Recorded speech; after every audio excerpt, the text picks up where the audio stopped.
On this channel, we've talked about game modes we want to see in Dragon Ball Xenoverse 3, skills we want to see in Dragon Ball Xenoverse 3, even new races we want to see in that game. So I think it's time we go even further beyond and talk about every single transformation we want to see for the races of Dragon Ball Xenoverse 3. And what better race to start with than the Saiyans? Ladies and gentlemen, my name is Rom Hatcher, and let's talk about every single Saiyan form that can be in Xenoverse 3. Alright, for pure transparency's sake, the only three forms I actually want for Saiyans in Xenoverse 3 are the Ozaru, Super Saiyan 4, and Super Saiyan Great 2 and 3. But, because of the fans, I am gonna go all the way from OG Ball to Dragon Ball Super and list every single forms you guys want to see. And I'm not gonna just list the forms, but I'm gonna list how I think they could work in a game perspective and the buffs they will give you. So up first, as you probably already guessed, is the first transformation we see a Saiyan take in the series, the Ozaru, or Great Ape, if you're not a nerd. Now, I already made an entire video on how giants could work in Xenoverse 3, and I went really in depth on that, but I will still give you a quick summary of how I think it could work in Xenoverse 3. Either your character will make a power ball similar to Vegeta, or they will have blood waves come down from the sky and attack them similar to baby Vegeta. With the power ball, not only you, but your teammates and even the enemy should be able to lock onto it and become Great Apes. But with the blood wave mechanic, that will only affect you. Then I imagine a 3 to 5 second long animation of your character absorbing the blood waves either through their eyes or through the beam, and after that's done, your character will start to transform. And while they're transforming, just like in the show, and also with DBS Broly in Dragon Ball Xenoverse 2, you cannot interrupt that process. And personally, I don't even think these should be necessarily awoken skills. I think these should be ultimate attacks that you can use to transform. Kind of like Teen Gohan's attack where he can become Super Saiyan 2. And if you have a yellow-haired Super Saiyan awoken skill, I think your CAC should be a golden Great Ape. And for the actual animation of us transforming, I think there should be some type of explosion to smoothly transition from our regular model to our Great Ape model. And to help you guys really visualize this, I'm going to play a clip from my other video where I went way more in depth on how Great Apes and other giants could work in Xenoverse 3 when it comes to gameplay and a bunch of other stuff. So if you want more detail, go watch that video, but for now, I will show you how I think the transformation could look.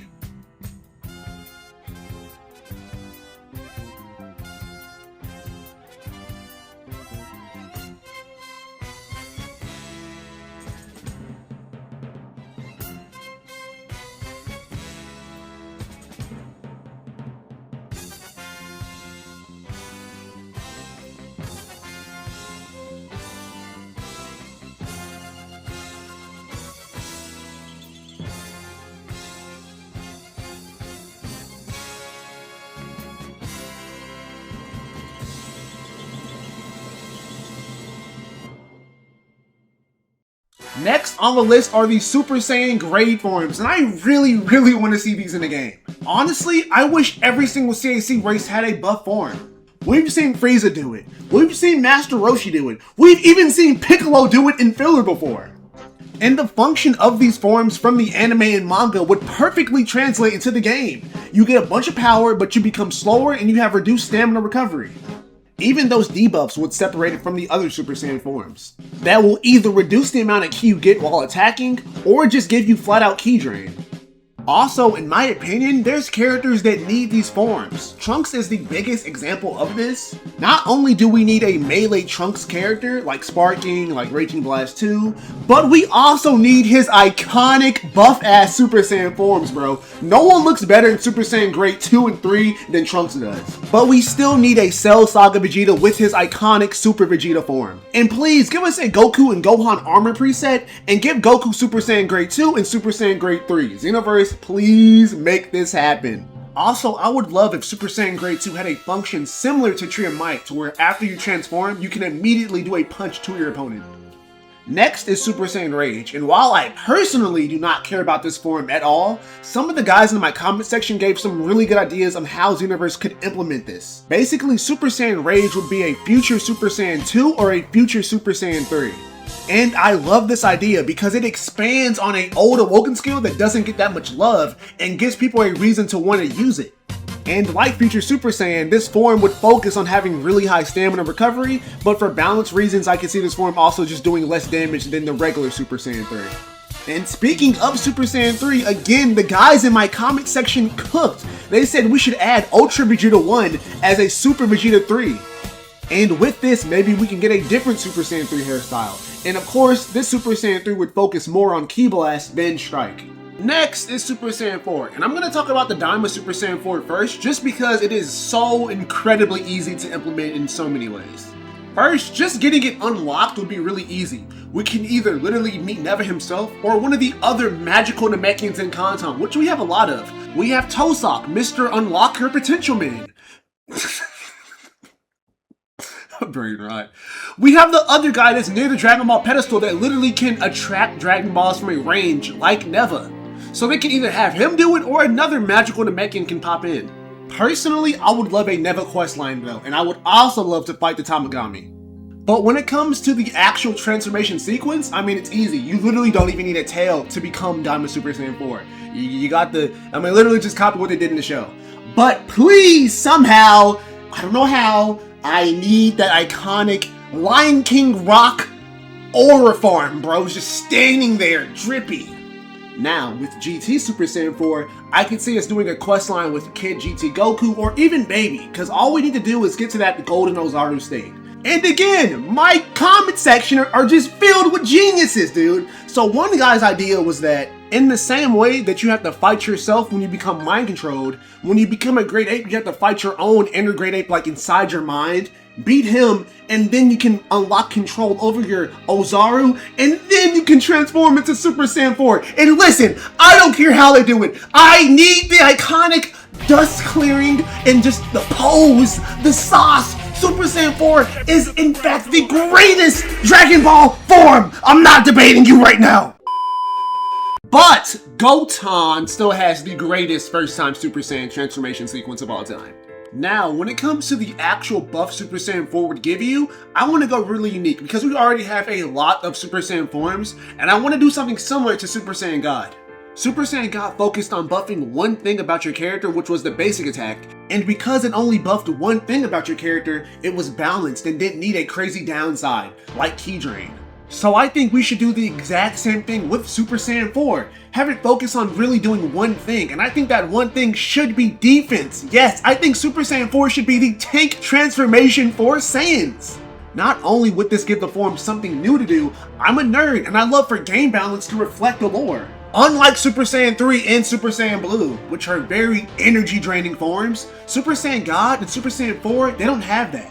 Reflecting the lore and also giving it a unique niche in the game is why I think Super Saiyan God is the best form. So if they do the same thing for Super Saiyan 4, that will become my next favorite Super Saiyan form in the game.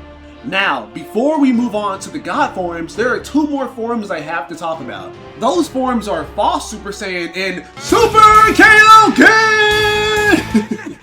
Now, I'm putting these two forms together because not only are they both pseudo forms, but I also think they can have the same function. I think they should be ultimate attacks just like Gohan's Festival Ultimate, which makes him Super Saiyan 2.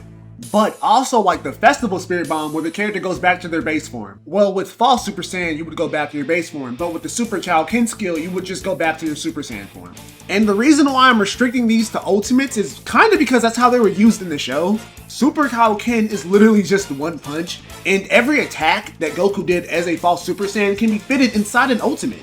I'm gonna play it right now. Like, bro, this could literally be an ultimate. This is just like a stronger version of Cabba's ultimate mixed with Android 21's ultimate. But I do love how the revamp team made this into a counter. So I think you should be able to use this as a regular ultimate and also as a counter ultimate. And the same way how it was an evasive in the show pretty much, I would love if you could use Super Ken as an evasive, similar to Gohan's one-handed Kamehameha Mach 2.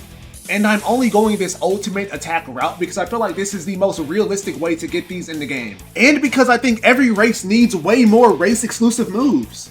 You could also put the Super Saiyan Power form in the game. And for those of you who don't know, Super Saiyan Power is basically just a Saiyan using their Super Saiyan energy without fully transforming. And I think this could work exactly like fighting Sun. It boosts all of your abilities, but you cannot use it while you're transformed. This would be a solid power-up type super attack. Now, for the first God Key form, let's get Saiyan Beyond God. Nah, I'm joking. Hey, if you know/remember what that is, then you know ball, bro. But with a potential Dragon Ball Super anime coming back, I would love if we could get the perfected Super Saiyan Blue forms. And unlike the regular Super Saiyan Blue, the perfected Super Saiyan Blue does not have the intense energy cost, because the user is making sure their ki isn't leaking out of their body. So instead of ki drain, maybe the balancing mechanic behind perfected Super Saiyan Blue is that all of your buffs, including speed, attack power, defense, will scale to the amount of ki you have. I don't mean someone with 10 ki bars will have a bigger buff than someone with 5 ki bars. I mean that if you only have half of your maximum ki, then you will only have half of the buff of Super Saiyan Blue. Next is Super Saiyan Rosé, and I was gonna have the gimmick of this form be the lower health you have, the more damage you do, but I think that'll fit the next transformation even more. So maybe with Super Saiyan Rosé, they can do the exact same thing they did with Purification, which is to boost every single stat, but the balance is that you take more damage. Or maybe Super Saiyan Rosé will only boost your strike supers, or even more specifically, only boost Keyblade moves when it comes to damage. And we could easily get this form by training with Zamasu or with Goku Black. Next is Ultra Ego, and I think the gimmick for this form is obvious. The more damage you take, the more damage you do. But we are not going to be seeing this form for a long time, so this gimmick can also go to Super Saiyan Rosé. And the last forms that can be added to Xenoverse 3 are the Broly and Kale forms. Now, when it comes to the gimmick of the Z Broly legendary Super Saiyan form, I could see your character having a constant ki auto recovery. But if your ki bar is fully maxed out, your health will slowly start to drain and you will have a massive defense reduction. My reasoning behind this is because we see in the Broly movie, if Broly does not release his ki, he will literally just explode. Like, he has to constantly release it. Now, Kale also mentioned her power was overflowing, but I feel like that was more just a reference to Broly, and I don't remember them ever bringing this back up in the Tournament of Power. Unlike Manga Kale, who was consistently dealing with the drawbacks of her form. But unlike Z Broly, who could expel the excess energy, Manga Kale's actual battle power was just rising, and her body could not handle the stress and she was dying, which again would be a obvious just health drain debuff. But these transformations are immensely powerful, so you'd have like a bunch of attack power, a bunch of speed, a bunch of defense, probably a bunch of ki recovery, or just ki auto recovery if it's the Z Broly form specifically. And when it comes to Dragon Ball Super Broly's Wrath form, I honestly have no idea what they can do for this. I feel like while this form looks amazing, I can't really think of anything unique to give it unless you want to make this like a tank Super Saiyan build, a defense Super Saiyan build. I can't really think of anything unique for this, but again, I mean, the form does look really cool. And Broly and Kale do have their controlled Super Saiyan forms. If you want my honest opinion, excluding the manga forms, I feel like all of these forms should be in the game for the actual characters. Like Goku Black should be able to turn Rosé, Broly should be able to turn Legendary Super Saiyan, but not all of these need to be for our CACs. But let me ask you guys one question. If you could only pick 3 out of the forms in this video to be for your CACs in Xenoverse, what would be the 3 forms you want? Again, personally, I want the Great Ape, Super Saiyan 4, and Super Saiyan Grade 2 and 3. But that is pretty much the end of this video. I hope you guys enjoyed it. I will start working on the next video right now, but I'll catch you guys later. Keep doing your best because I'm doing my best too. God bless. I will catch you guys later.